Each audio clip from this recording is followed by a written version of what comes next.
God. Ask God. Hi Scott, my name is Ivan and I'm a 20-year-old student from Ukraine, Kiev, and I'm recording this voicemail from my rented apartment in the center. First of all, I would like to say that, man, I really enjoy your podcast. It's such an amazing thing and it's so useful and it has given me such a bunch of valuable information, and just keep doing that. I love that. So my question is, have you ever observed social media marketing and Facebook as one of the major sales funnels? I mean that you have talked about Facebook as a method of launching your product or making giveaways, making your mail list, but what about generating new sales? I mean that will 10 or 5,000 subscribers enough for making 5 or 10 sales per day? That it worth investing money in that stuff and developing this page or group on the Facebook? Or it's much easier and cheaper to invest funds in just ads on to your squeeze page or paying money to bloggers? So that's my question. Thanks.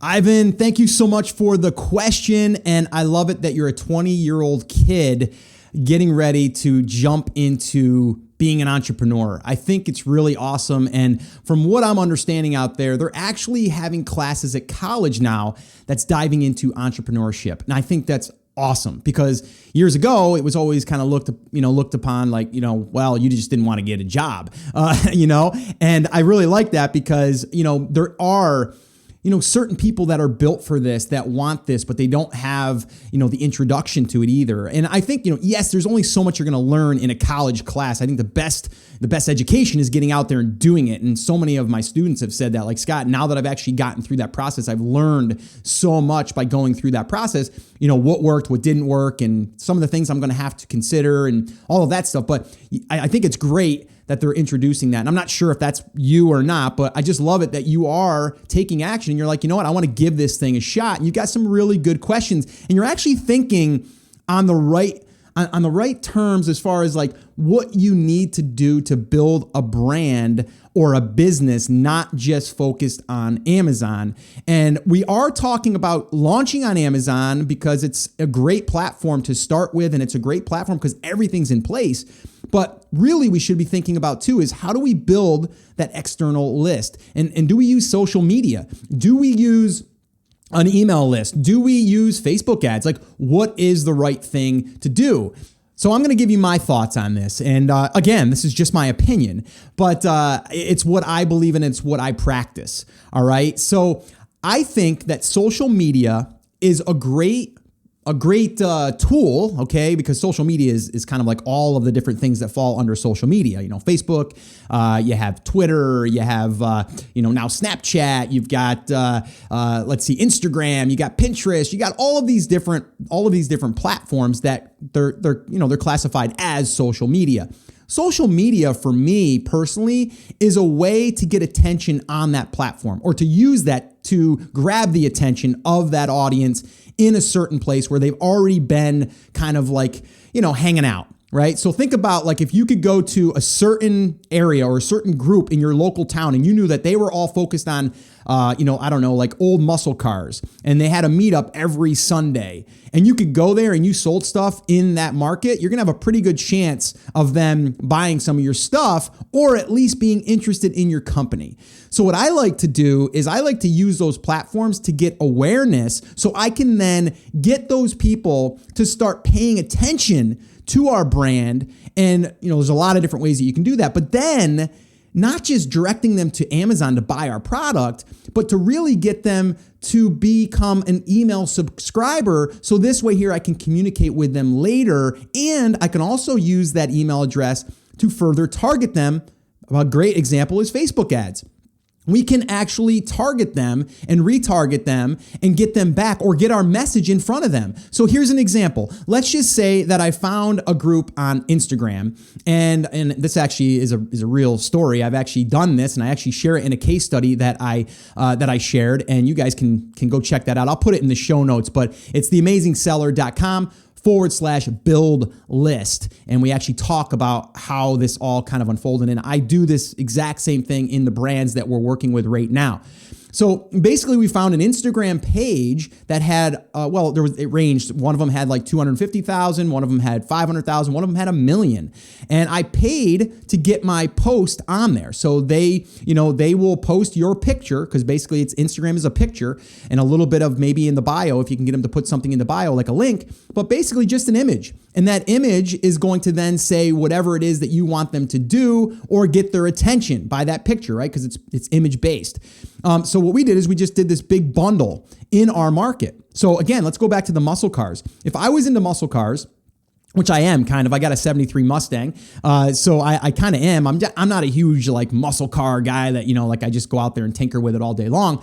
I like driving them, but I like looking at them as well. But let's just say that I was into that space and I was going to sell product in that space. Well, what I would do is create a giveaway. So if I knew that market really, really wanted like car covers or something for their car, or maybe it was a car cover that was a $200 car cover, and I used that as my lead magnet, as we call it, as a way to attract them. So I would then put that up on Instagram if that's where they were hanging out. Now, again, if they're not hanging out on Instagram, that's not where I'm going. I might go to, in this case, let's say it was Facebook, and I found a Facebook group that had 150,000 people in a group, and I was able to get my post inside of that group. That might be something that I do. Or maybe it's a fan page that has 100,000 people. And then maybe I retarget that page, or I target that page in an ad that I run. And then I would just have that come up and say, hey, win this free $220, car cover, to protect your muscle car. And then maybe you have a couple other little things that go in there too. Maybe you have a whole cleaning kit, maybe a professional buffer or something like that, whatever it is, right? And let's say you got that up to a $250 value or a $300 value, and then you literally spend the money to buy those products. They're not even your products maybe. And then you are attracting the right customer, because maybe you sell something else that they can use on their car. Okay, to maybe I don't know, maybe it's jacks, or to jack up your car, or maybe it's some type of thing that's universal for muscle cars. I don't know that market, and I just kind of threw that out there randomly. I wasn't even prepared for that, but let's just say that was the case. Well, now I'm building an email list I'm extracting those people that are highly targeted in this space, and they're all raising their hands. Like, that's what I want to do. I don't want to just say I've identified the group. I want to then extract the ones that are really, really like into this market. And I want them to raise their hand. And the way that I get them to do that is I'll put something up of great value, a bundle, to get them to say, yes, I'm interested in that, get their email address. And then from there, I can then message them. I can give them a car tip every single week. I could give them maybe a guy doing a burnout at one of the meetups.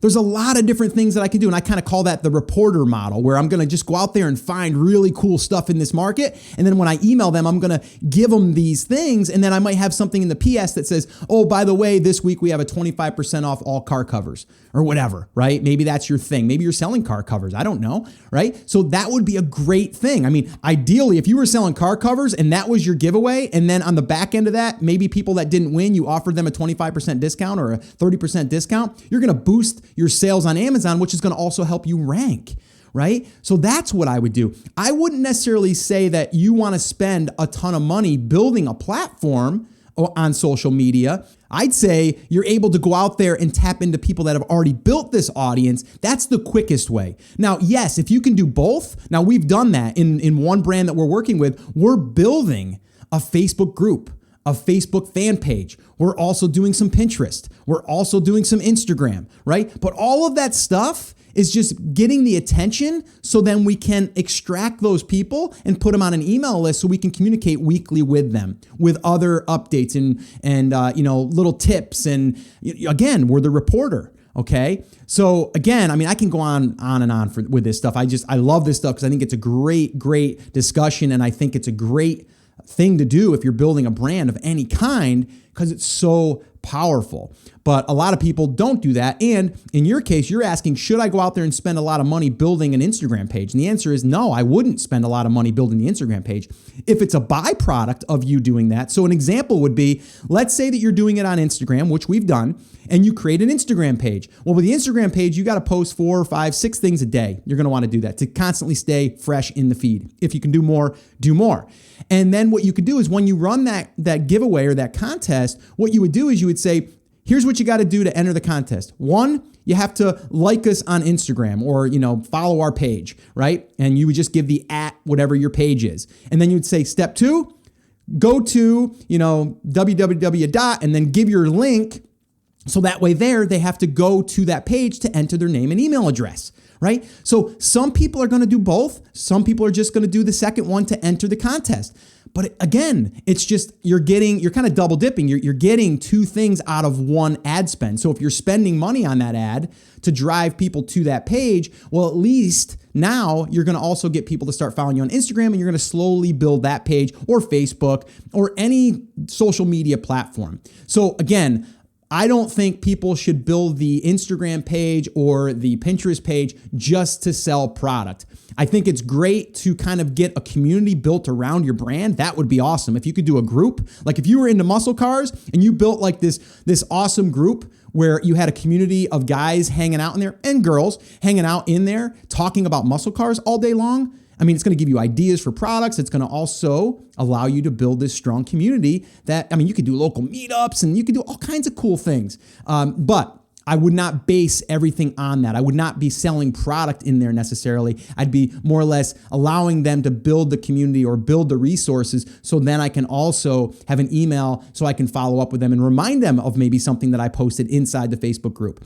So hopefully that makes sense. I know it was a long-winded answer, but again, I can do a discussion on this every single day because I believe so strongly in it. I think it's so powerful. And again, guys, if you have not checked out theamazingseller.com/build list, do that. It gives you the entire roadmap and blueprint of how that all works. Totally free. We did a workshop on that. So definitely check that out. We're going to be updating that as we have other case studies that we're working on and stuff. So definitely check that out. All right, guys. So hopefully that helped you. And also congratulations on being 20 years old and out there thinking about building a business and getting started in this world of entrepreneurship. Well, hey there. Thank you so much for listening to that episode of Ask Scott. Now, that was just a highlight from one of our full episodes where I generally answer 3 to 4 questions on a podcast. If you want to go back and listen to all of the past archives of not just the Ask Scott session, but all of the full episodes where I do interviews with top Amazon sellers, people starting from scratch and building a business, if you want to listen to any of those episodes, head over to theamazingseller.com and you can find all of that over there. You can also find details there on how you can ask your own question and get it aired on an upcoming Ask Scott session and possibly see it here on YouTube or just on the podcast. All right, so definitely head over to theamazingseller.com. There's tons of resources over there for you to be able to build your e-commerce and Amazon business. So definitely go check that out. Now, I just wanted to remind you one thing before I let you go. There's a lot of information out there and some of it is really, really good. What I want you to remember is you have to not just consume the information, you have to actually apply that information. So take this information that you learned here today and apply it to your business. And this way here, you can get results. As my shirt says, I wear it almost daily. Take action. We'll see you guys.